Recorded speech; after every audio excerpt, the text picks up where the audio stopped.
Hi friends, இன்றைக்கி நான் உங்களுக்கு தூதுவளையை வச்சு ரசம் எப்படி பண்ணுறதுன்னு சொல்லித்தர போகிறேன்.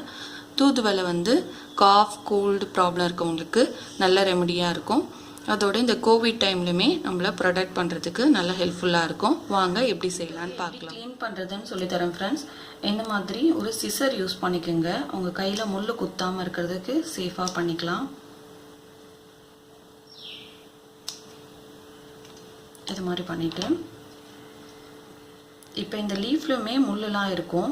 இந்த போர்ஷன் இப்படி ஃபோல்ட் பண்ணி இப்படி பிடிச்சிக்கிட்டு நீங்கள் இதை மாதிரி எடுத்திங்கன்னா இந்த முள்ளோடு இருக்க ஸ்டெம் போர்ஷன் தனியாகவும் இந்த மாதிரி வெறும் லீஃப் மட்டும் செப்பரேட்டாகவும் வந்துடும்.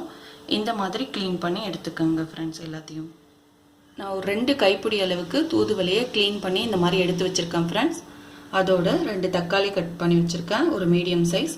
ஒரு 10 பல் பூண்டு இடித்து வச்சுருக்கேன். பொதுவாகவே மெடிசன் கஷாயம் ஒரு மெடிசனாக நீங்கள் நினச்சி பண்ணுற எந்த ஒரு திங்ஸ்க்குமே புளி ஆட் பண்ணாதீங்க. புளி ஆட் பண்ணிங்கன்னா அதோட மெடிசன் வேல்யூ குறைஞ்சிடும்னு சொல்லுவாங்க.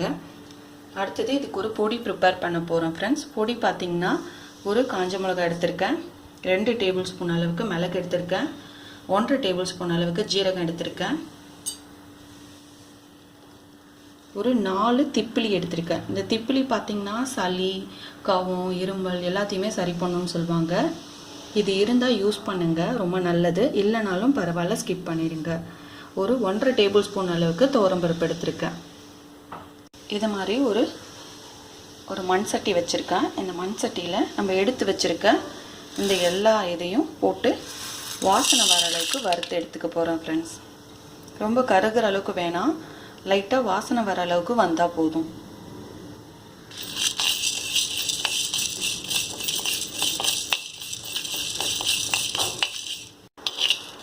இது இப்போ லைட்டாக வாசனை வருது ஃப்ரெண்ட்ஸ். இந்த ஸ்டேஜில் ஆஃப் பண்ணிடுறேன். இது ரொம்ப கலர்லாம் சேஞ்ச் ஆகணும்னு அவசியம் இல்லை. இப்போ இது மாதிரி குறைப்பாக பொடி பண்ணி எடுத்துக்கோங்க. இப்போ நம்ம ரசம் வைக்க ஸ்டார்ட் பண்ணிடலாம்.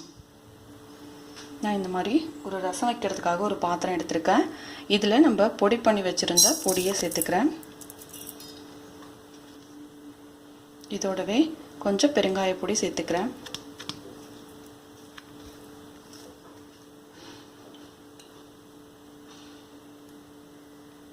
கொஞ்சமாக மஞ்சள் பொடி சேர்த்துக்கிறேன். ஒரு 10 பல் பூண்டும் 2 தக்காளியும் எடுத்து வச்சுருக்கேன், இதையும் சேர்த்துக்கிறேன். கருவேப்பிலை கொத்தமல்லி கொஞ்சமாக எடுத்து வச்சுருக்கேன், அதையும் சேர்த்துக்கிற அளவுக்கு உப்பு சேர்த்துக்கிறேன். இப்போ ரசம் குவான்டிட்டி தேவையான அளவுக்கு தண்ணி சேர்த்துக்கிறேன். இப்போ இது எல்லாத்தையும் ஒன்றா சேர்த்து கையாலேயே நான் மசிச்சு விட்டுக்க போகிறேன். நீங்கள் தக்காளி நல்லா பழமாக இல்லை அப்படின்னு நினச்சிங்கன்னா நீங்கள் மிக்சியில் அடித்து கூட சேர்த்துக்கலாம். இது எல்லாத்தையும் ஒன்றா மிக்ஸ் பண்ணிக்கிறேன். நான் இந்த மாதிரி கையாலே எல்லாத்தையும் மசிச்சு விட்டுக்கிட்டேன். நீங்கள் மிக்சியில் அடிக்கிறத விட இந்த மாதிரி க்ரஷ் பண்ணி பாருங்கள், டேஸ்ட்டு நல்லாயிருக்கும். இப்போ ரசத்தை தாளிக்க போகிறோம் ஃப்ரெண்ட்ஸ். அதுக்காக ஒரு கடாய் வச்சுருக்கேன். அதில் 1 டேபிள் ஸ்பூன் அளவுக்கு நல்லெண்ணெய் விட்டுருக்கேன். நீங்கள் நல்லெண்ணெய் சேர்த்துக்கோங்க. பொதுவாக இந்த மாதிரி மெடிசன் ப்ராப்பர்ட்டியாக ஏதாவது செய்கிறீங்க அப்படின்னா ரொம்ப ஹெல்த் வைஸ் நல்லது. இதில் ஒரு 1/2 ஸ்பூன் அளவுக்கு கடுகு சேர்த்துக்கிறேன். கடுகு பொரிய ஸ்டார்ட் ஆகிடுச்சு. இந்த ஸ்டேஜில் ஒரு பிஞ்ச் அளவுக்கு வெந்தயம் சேர்த்துக்கிறேன். கடுகு பொரிஞ்சிச்சு ஃப்ரெண்ட்ஸ். இந்த ஸ்டேஜில் ஒரே ஒரு காஞ்ச மிளகாய் சேர்த்துக்கிறேன் வாசனைக்காக. நான் பெருங்காயம் அந்த ரசம் கூட்டுறப்பவே அது கூட மிக்ஸ் பண்ணிட்டதுனால நான் சேர்க்கலை. நீங்கள் சேர்க்கலைன்னா இந்த ஸ்டேஜில் பெருங்காயம் சேர்த்துக்குங்க. இப்போ நம்ம பொடியை கட் பண்ணி வச்சுருக்க தூதுவளையை சேர்த்துக்கிறேன். இந்த தூதுவளையில் ஒரு சிறு கசப்பும் ஒரு டிஃப்ரெண்ட்டான ஸ்மெல்லும் இருக்கும். அது போகிறதுக்காக தான் இந்த மாதிரி ஆயிலில் லைட்டாக வதக்குறோம்.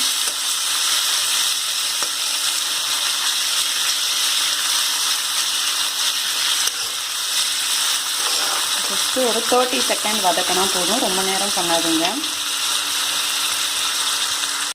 அவ்வளோதான் ஃப்ரெண்ட்ஸ்.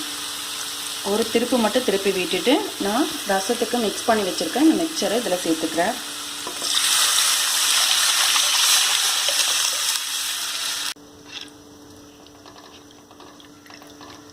இது எல்லாம் ஒன்றா சேர்ந்து நுரை கட்டி வர அளவுக்கு ஸ்லோ ஃப்ளேம்லேயே வச்சு குக் பண்ணுங்கள்.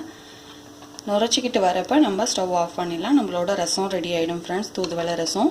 இது நார்மலாக வைக்கிற ரசத்தை விடவே நல்லா டேஸ்ட்டாக இருக்கும். இந்த மாதிரி ட்ரை பண்ணி பாருங்கள், ஹெல்த் வைஸ்மே ரொம்ப நல்லது. ரசம் நல்லா இந்த மாதிரி நுரை கட்டி வந்துருச்சு. இந்த ஸ்டேஜில் நான் ஆஃப் பண்ணிடுறேன்.